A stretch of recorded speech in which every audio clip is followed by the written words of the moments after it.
آمن الرسول بما أنزل إليه من ربه والمؤمنون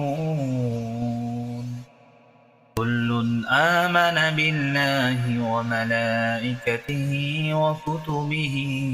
ورسله لا نفرق بين أحد من رسله وقالوا سمعنا وأطعنا غفرانك ربنا وإليك المصير لا يكلف الله نفسا إلا وسعها لها ما كسبت وعليها ما اكتسبت ربنا لا تؤاخذنا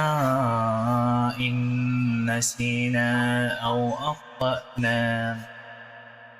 ربنا ولا تحمل علينا إصرا